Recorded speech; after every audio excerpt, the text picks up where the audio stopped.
Talmor, Shishin Magachi. Talmor is my home. My family have worked the land for generations. My gran says the island does not belong to us, but we belong to the island. And we must be ready, for a great evil is coming, and death follows with it. Listen and subscribe to the latest season of Undertow, The Harrowing, a Storyglass production presented by Realm, available wherever you get your podcasts. Hi, I'm Alexis Ohanian. You may know me as one of the co-founders of Reddit, but more recently, a large part of my identity is being a father to my wonderful daughters. In my podcast, Business Dad, I hope to open the conversation about working parents a bit. You'll get to hear from a wide range of business dads, from Rainn Wilson and Guy Raz to Todd Carmichael and Shane Battier, to find out how they balance being a dad with a successful career. Business Dad is available now, so be sure to listen and subscribe wherever you get your podcasts. I go in, Jeremiah is there, Chevy Chase is sitting on the couch, and Jeremiah introduces me, and Chevy Chase looks at me and goes, "So, Shakespeare for a Pizza Hut commercial, huh?" And, you know, I turned red. I was obviously humiliated, but he got the humor of that and the absurdity of that, and I got the role.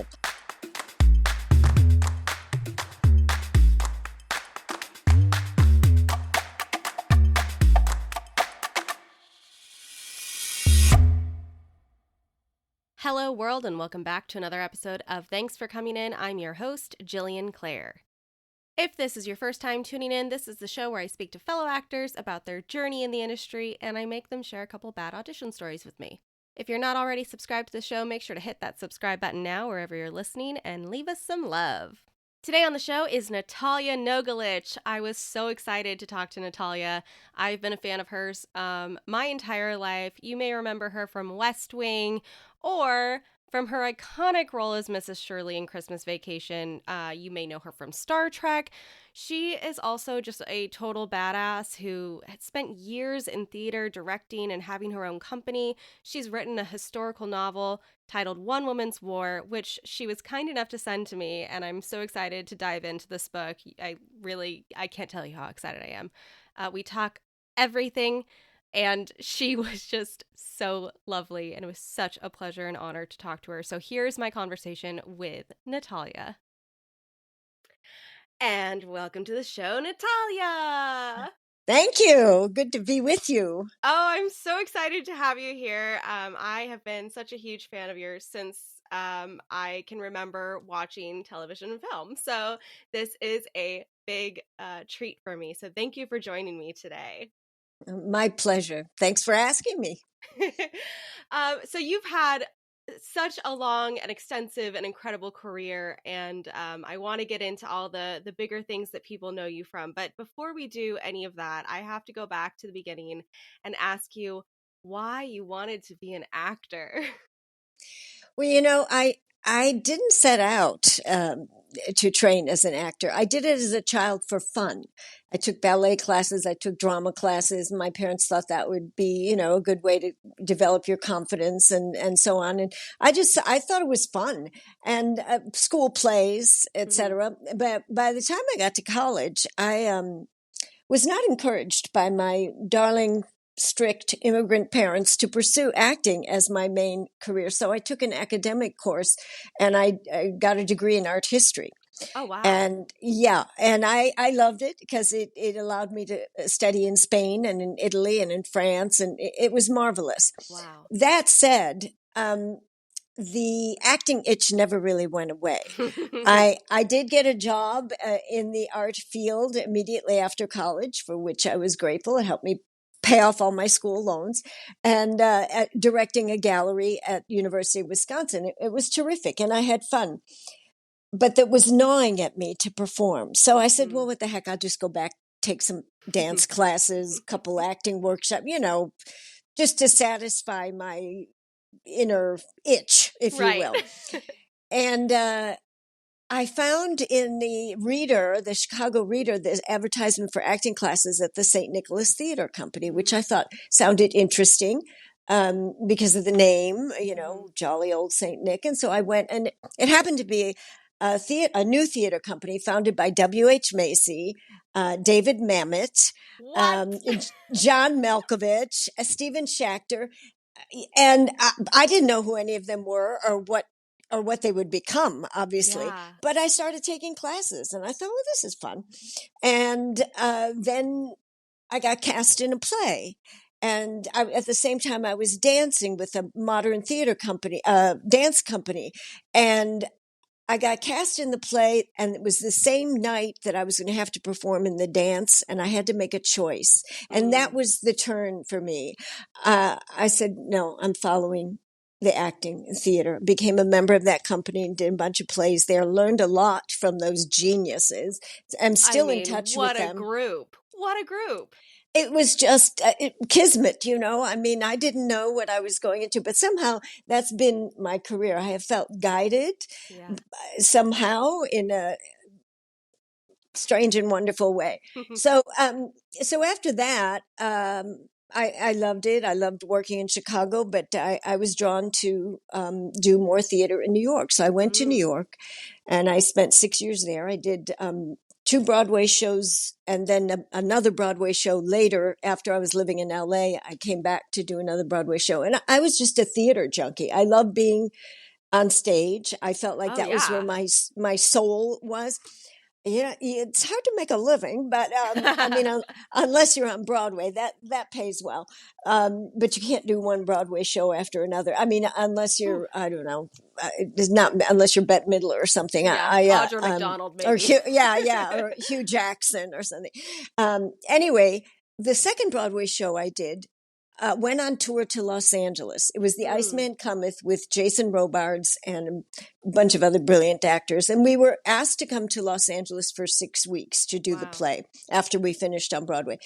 And I had been to LA before and never really got me, or I didn't get it or something. But I thought, hey, 6 weeks, how bad could it be? Show went great. Casting people came to see me, to see everybody, mainly the star, Jason Robards.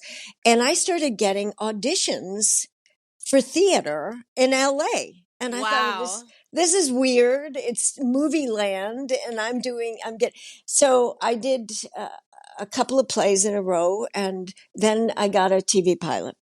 And that was what made me decide to stay. Now, there's a lot of if onlys in my career. If only that had gotten picked up. It was it was a spin-off from Family Ties, Michael J. Fox's show. It was a spin-off from that. And one of the leads, older gentleman, unfortunately passed away after the pilot was done. So they didn't pick up the pilot. That would have been a life-changing thing. Totally. I got a million of those. Yeah. But by that time, I thought, well, maybe I need to stick around and give TV and film a shot. Yeah. And that's what I did. I gave up my apartment in New York, which to this day I wish I hadn't done, just because it's nice to have an apartment in New York. Yeah. And I dug in here. I just, not here, in Los Angeles. I'm in Chicago right now. And work came. Yeah. Work came. I was busy, as you said. You've seen me in a million different things because I mean, like every TV show for the past 30 years you have been on. It's amazing. A lot. And I was grateful for that. And I had fun. And I especially liked doing sitcoms because they were very close to theater. You were in front of a live audience, and I liked comedy. But these serious films too were a thrill. But something in me said, if I'm going to stay in LA, I need to do a play once a year somehow. And that is no easy feat in LA. No, it's so hard.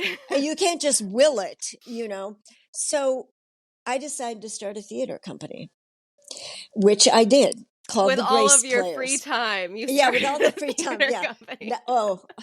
It was a challenge to get it up and running. I didn't know anything about filing for nonprofit, finding a venue, and so No. on and so on. I had been teaching a little bit.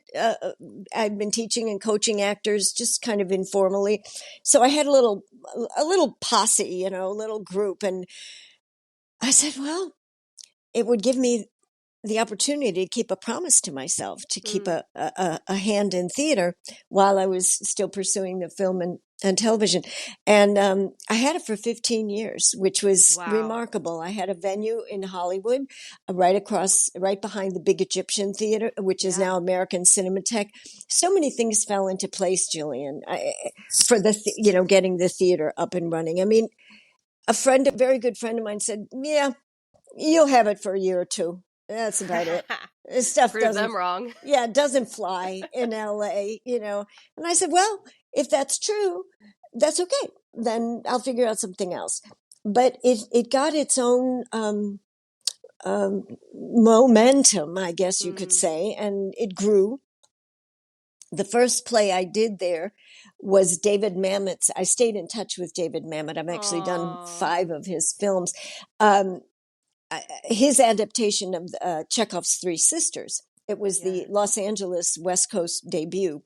And we had a very propitious beginning. We got rave reviews. We did very well. We won awards. And that kept me interested in going further. I would alternate between doing classics and new plays because I wanted to support new playwrights. Yeah. And it was a joyride. When that sounds so fun. It was. And if I got a role where I had to go away, there were people there that would fill in for me. And I was, so I didn't really have to give up anything. It was just a blessing, you know. And I mean, it just sounds like it was meant to happen. It's one of those things where you willed it, and then it actually did happen because it was supposed to, and you were supposed to run that, and you were supposed to be the head of that. I believe that, Jillian. I absolutely feel that it was a bit of destiny, if you will. Yeah. And I called it the Grace Players because grace is a quality that, you know, I could certainly use more of, and I think just about anybody can. We all could. And so that's the way that went. And the only reason that I ended up giving it up was the dear man from whom I leased the theater was so wonderful. For 15 years, he never raised my rent. He was just marvelous, very supportive of what we were doing. Older gentleman. And right around the time that the economy went crazy in 2008, he had an offer for somebody to pay him 5 times the rent I was paying. And he was so sweet. He said, well, I don't know what to do, Natalia. I don't want you to lose your company and all this. I said, you know what? You have been so kind to me. You take that offer and I'll figure something else out. And as it turned out, I did I hopped around to some other venues, but that was our home for 15 years. And it didn't really stay cohesive after that. So I got into writing and continuing to act. You know, everything that ends, I really believe that adage, one door opens, you know, 3 windows open. One door closes, 3 windows open. It seemed like, again, as you pointed out, meant to be. I meant to start focusing on other things, and I wrote a novel. And, you're an author. I mean, and a historical novel, which that's my favorite genre is historical fiction. It's just so fun to read. Tell us about One Woman's War. Okay. It is a historical novel. It's based on events that happened, but it's not a true story. It's the backdrop is the Balkan Wars in the 1990s. And I'm very familiar with that area because that's where my parents come from. But of course, you know, in the 40s, many, many years ago. But I've been there many times, visited aunts and cousins and so on. And it came to me that not only there, but perhaps throughout the world, there's a battle between revenge and forgiveness. And that's actually the theme of the book. And it's called One Woman's War because it is one woman from that part of the country, of the world, her battle with that. Misfortunes strike her, and there's the impulse to retaliate. I mean, it's human. And and that's the way the story unfolds. And I don't want to tell you the end, but I do have a copy right here. It's on Amazon.com. And I'm working on the second. I'm working on this. I'll send you one. You just tell me where, and I would be my honor, really. I'm working on the second book, and I don't know if it's going to be One Woman's War 2 or if it's going to have a different title. But anyway, it's Two early. Women's Wars. Yeah, there you go. A woman's war again. Again, another one. Yeah, exactly. We're going to take a quick commercial break, and then we'll be right back.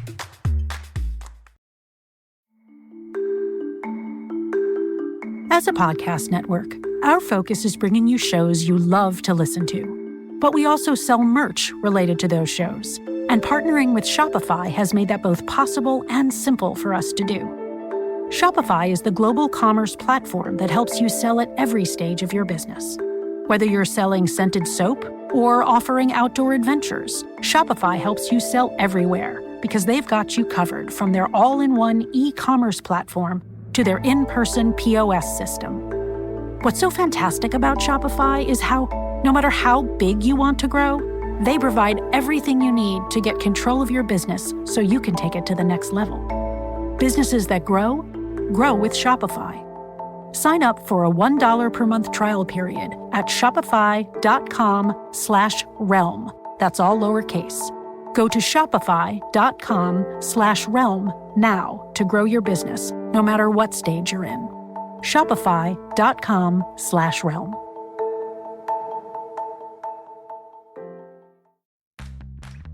You can shop from anywhere doing pretty much anything. You might shop while working, eating, or even listening to this podcast. And however you shop, we all know and love the thrill of the hunt. But do you also know how to get the thrill of the best deals? Because Rakuten shoppers do. With Rakuten, they get the deals they love with the most savings and cash back. And you can get it too. Start getting cash back at your favorite stores like Sephora, Nike, and even Expedia if you're looking to get some travel in. And getting cash back doesn't mean you have to miss out on sales because those can just be stacked right on top. It's easy to use and based on a simple idea. Stores pay Rakuten for sending them shoppers, and Rakuten shares the money with you as cash back through PayPal or check. Download the free Rakuten app and never miss a deal. Or go to Rakuten.com to start getting the most bang for your buck. That's RAKUTEN.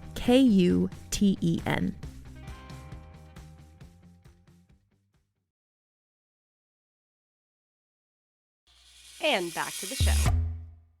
Well, I'd love to talk to you about some of your past roles. Sure. The first one being West Wing, because I have always been obsessed with the West Wing. I'm currently in college to get my political science degree, much because of how much I love Aaron Sorkin. Good for you. I love the West Wing, and you were such a great contribution to that show. And I'd love to know what it was like for you joining such a phenomenal cast and working, I mean, just with powerhouses, and how that was for you as, you know, a reoccurring guest actor to come in and join that.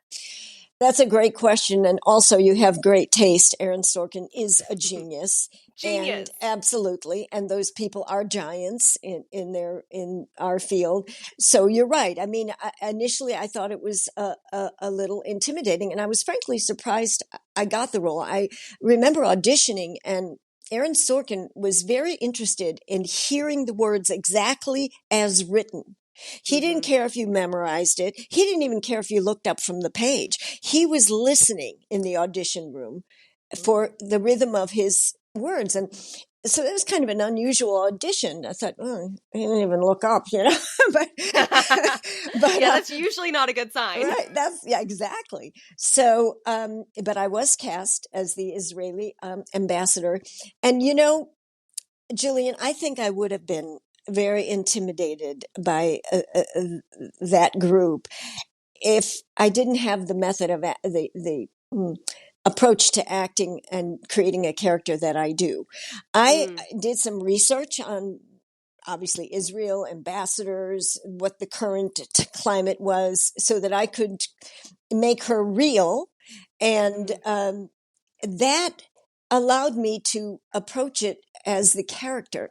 So as Natalia, I would have been completely humbled by, when I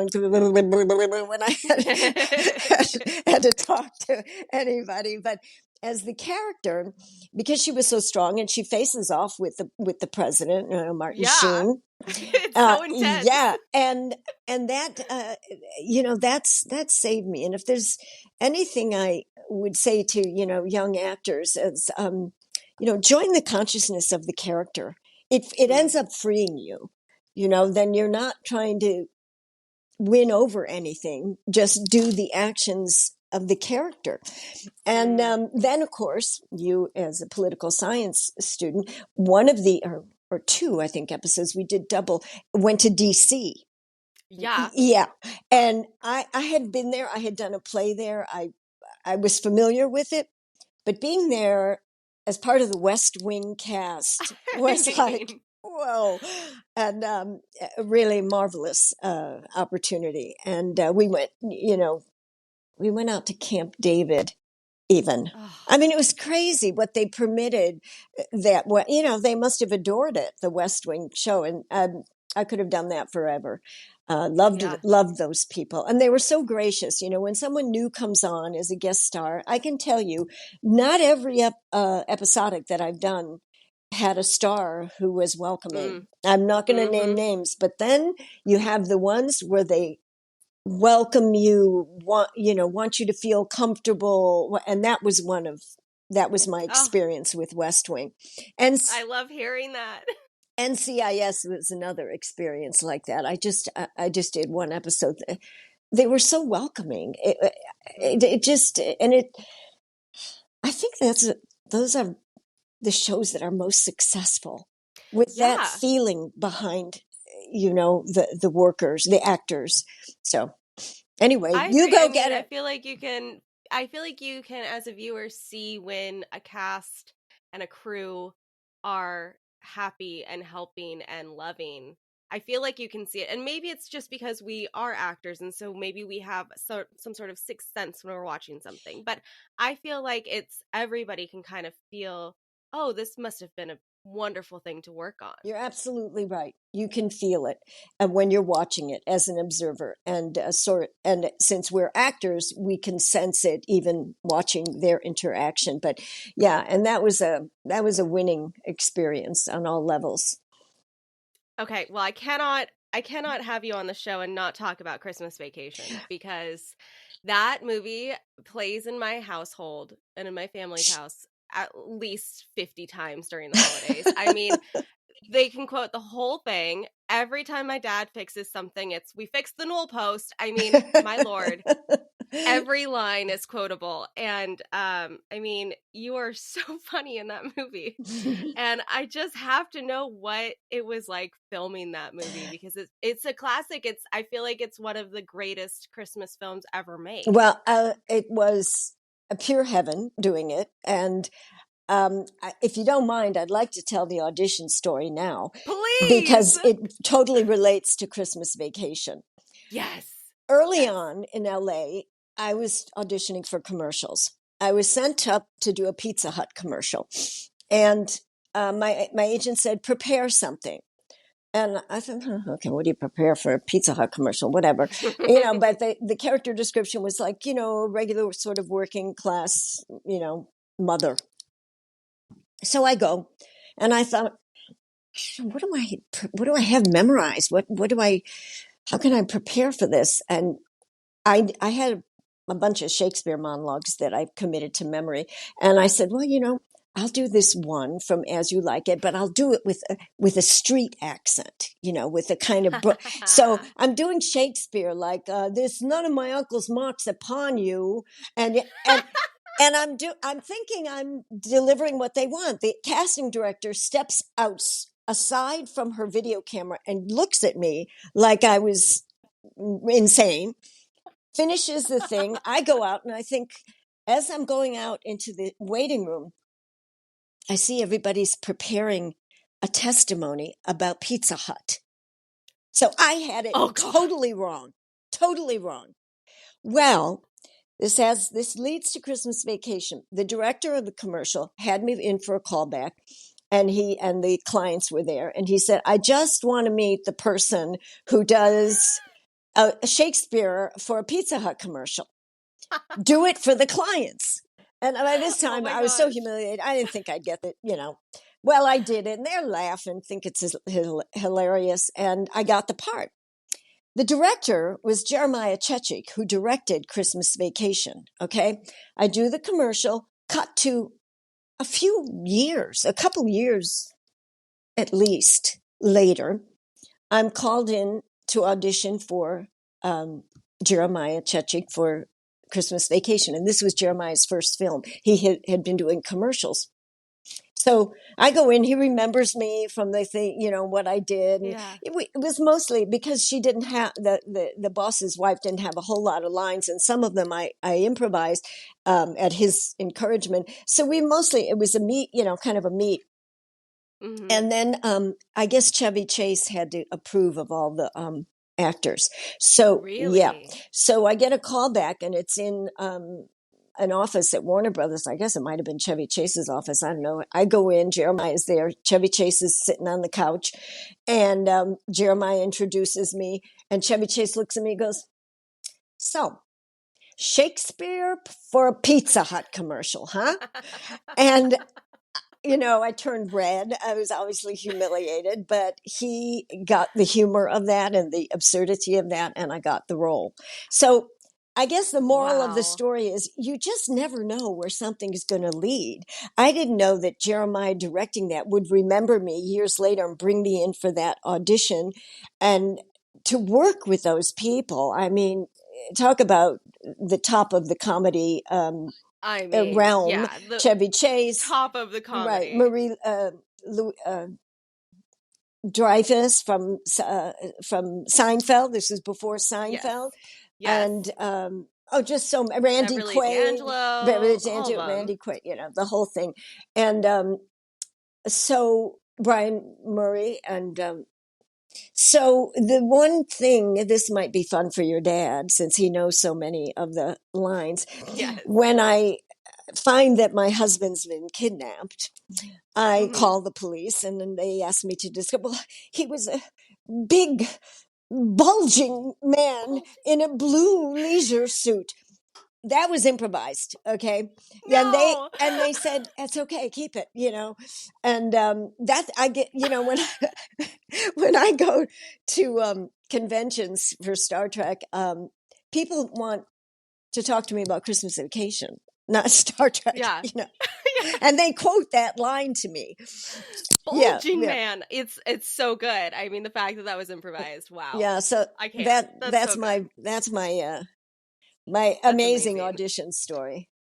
I love that audition story. I mean, it's so true. You just never know. And that's why I've always been such a big proponent of telling everyone, all actors, it doesn't matter if you're doing a short film, a small theater show, anything, you do not know where anybody that you work with is going to end up. That's right. And you have got to be kind, you've got to be gracious, and you've got to give it your all, no matter how small the paycheck is or if there even is one. That's right. Very, very wise advice. You have to bring it. You just have to bring it every time, because you don't know. And also, auditions, I used to get nervous about them and then be in tears if I was rejected early on.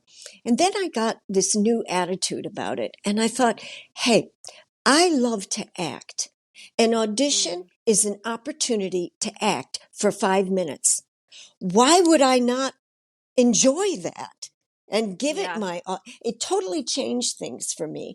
And not so much of that trying to covet something, but more offering something, and.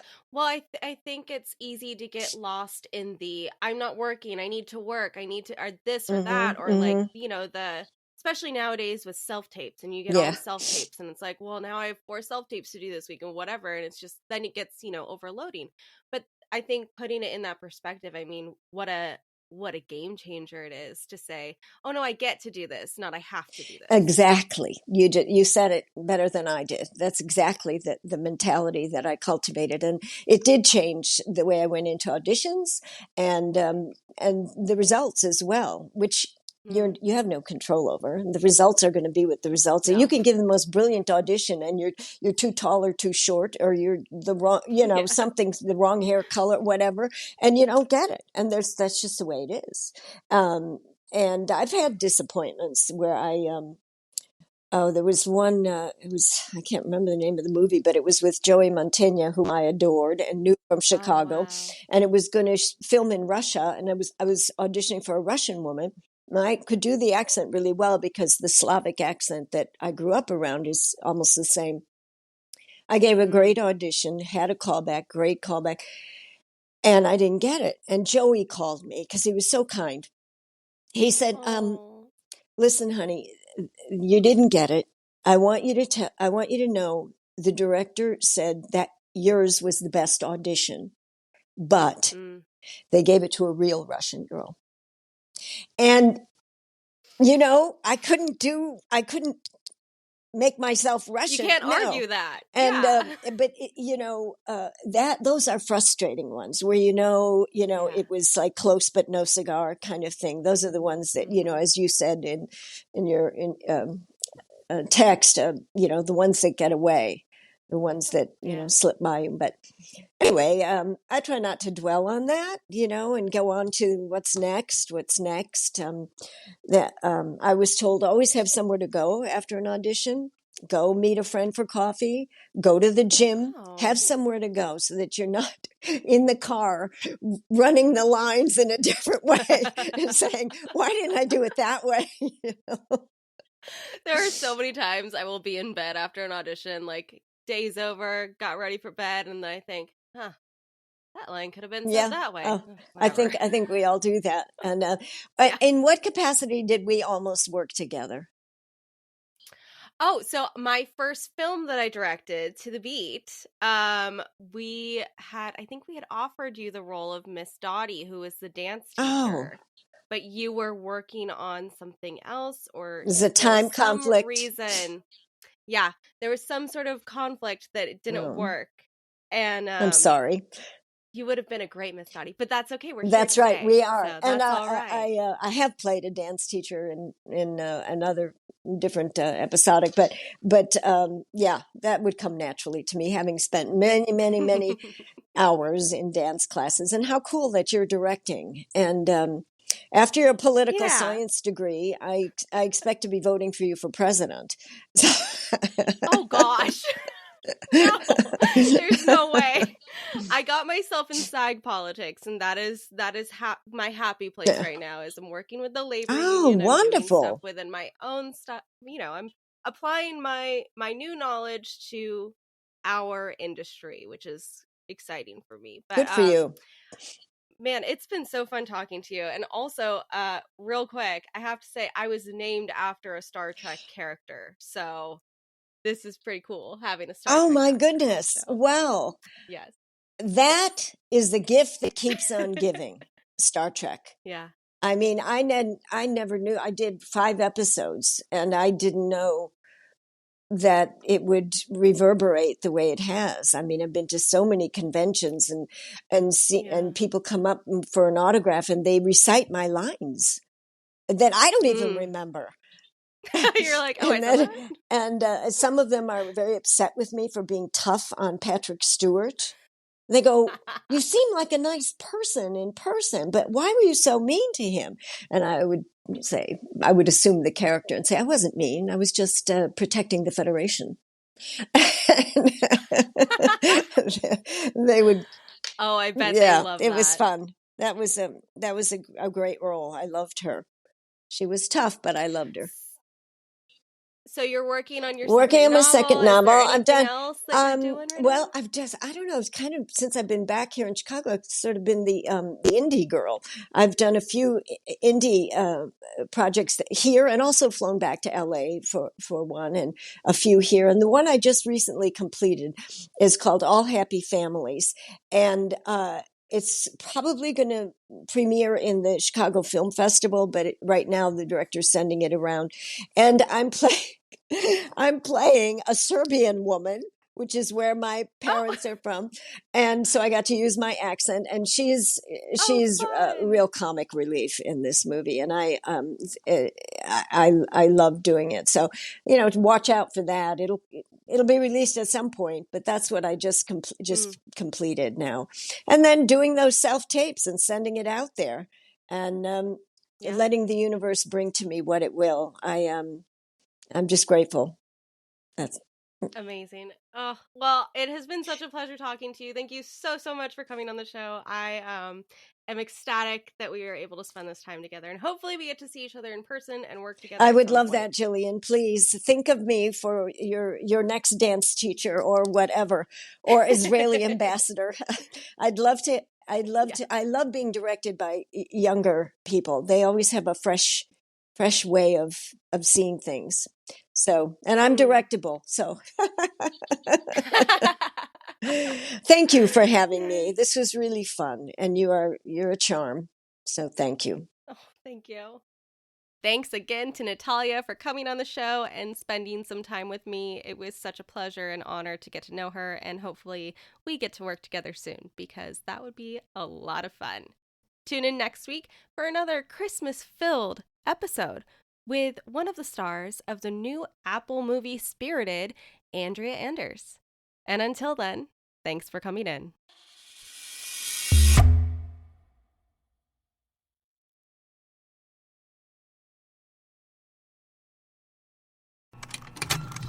Contained herein are the heresies of Radolf Burntwine, erstwhile monk turned traveling medical investigator.